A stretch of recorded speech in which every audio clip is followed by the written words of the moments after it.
फवाद चौधरी साहब का वो ज़रा सुन लें। अलीम खान साहब ने जिस तरह से फौरी तौर के ऊपर इस्तीफ़ा दिया, इससे एक कल्चर का फ़र्क पता चलता है कि पीटीआई में क्या कल्चर है और बाकी पार्टीज़ में क्या कल्चर है। अब जहाँ तक इस केस का ताल्लुक है, वो मेरिट्स के ऊपर फैसला होगा। लोग समझते हैं कि बैलेंस नहीं हो रहा या जी वो हुकूमत के लोगों को नहीं पकड़ रहे, तो अब मुझे समझ नहीं आती कि अपोजिशन अगला बहाना क्या करेगी। जो भी है, एहतसाब और अकाउंटेबिलिटी को हम पूरा सपोर्ट करते हैं, हम उनके पीछे खड़े हैं, इदारों के पीछे खड़े हैं। इन्होंने कहा कि अब देखते हैं अपोजिशन अगला बहाना क्या करेगी। अपोजिशन अगला बहाना क्या किया है? तलाल चौधरी साहब हाजिर खिदमत हैं, पाकिस्तान मुस्लिम लीग नवाज के रहनुमा हैं, ज़रा सुनाइए जी।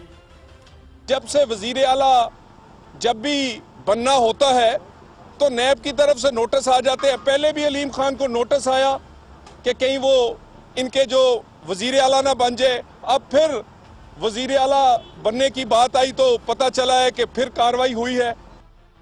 ये थे सीनियर वजीर अब्दुल अलीम खान के तर्जुमान जनाब तलाल चौधरी साहब, जो उनकी गिरफ्तारी पे सख्त तरीन रद्द-ए-अमल दे रहे थे कि जब भी वजीर आला पंजाब की तब्दीली की बात होती है, वजीर आला पंजाब का नाम अलीम खान का नाम आता है वजीर आला के लिए, तो उनको गिरफ्तार कर लिया जाता है। भट्टी साहब, ये तलाल चौधरी साहब ने कब से तर्जुमानी शुरू की है अलीम खान की?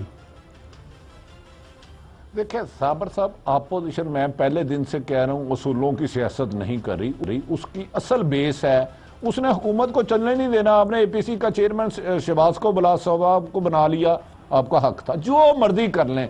उनका एक ही एजेंडा है, करप्शन पे समझौता करो। तलाल चौधरी साहब जिनके बारे में इशारा कर रहे हैं, इन्होंने मुझे याद है कि इनके करीबी अजीज जलई नादम थे जड़ावाला में, तो चौधरी परवेज लाई साहब की गाड़ी के आगे धमाल डाल रहे थे। तो धमाल डालने वाला आदमी कभी कभार जज्बाती होकर बोल जाता है, इस वजह से कंटेम्प्ट में सजा भी हो जाती है। आप अपोजिशन मैटर नहीं करती। मुझे आप बताएं, डीजी आईबी आपके वजीर आजम उन्हें क्यों बर्दाश्त कर रहे हैं?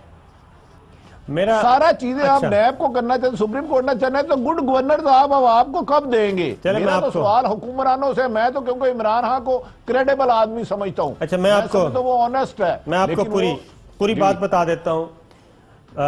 जर्नलिस्ट मिले थे प्राइम मिनिस्टर इमरान खान से वजीर आजम ऑफिस में, तो वहाँ ये बात भी हुई थी।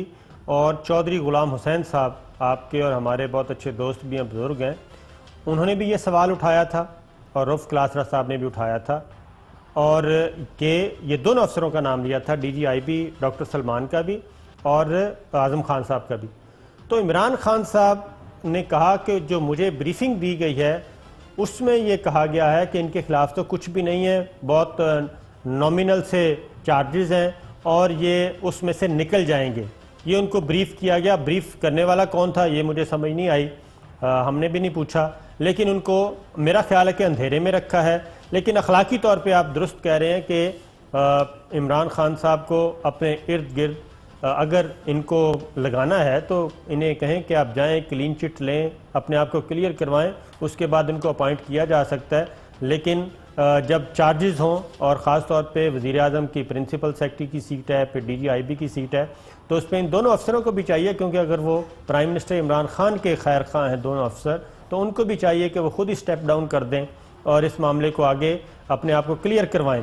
लेकिन एक और चीज़ भट्टी साहब, अपोजिशन बहुत ज़्यादा शोर शराबा कर रही थी। पहले अपोजिशन का ज़रा सुन लें कि वो इससे पहले क्या क्या कह रही थी इस नैब के एहतसाब के प्रोसेस पे। नैब का और PTI का चोली दामन का साथ है।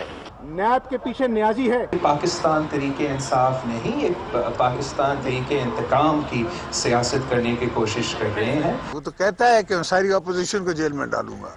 ये नैब के साथ गठजोड़ कर जितनी गिरफ्तारियां अमल में लानी है ला लें। नैब की ये सिलेक्टिव अकाउंटेबिलिटी की जो प्रोसेस है जारी और सारी है, सिर्फ और सिर्फ ऑपोजिशन के खिलाफ। वजीर आजम की यही इंटेंशन है कि वो अकाउंटेबिलिटी में खुद दखल अंदाज हो और वो इंटरफेयर कर रहे हैं। जो इमरान याफ्ता हो गया है उसको तो इंडेमनिटी मिल गई है, उसको ना नैब हाथ लगा सकता है। परवेज खटक साहब शामिल हैं, अलीम खान साहब शामिल हैं, जुल्फी बुखारी साहब शामिल हैं, उनसे आखिर सवालो जवाब क्यों नहीं हो रहा? अगर इंक्वायरी स्टेज पर शहबाज शरीफ गिरफ्तार हो सकता है तो परवेज खटक क्यों नहीं?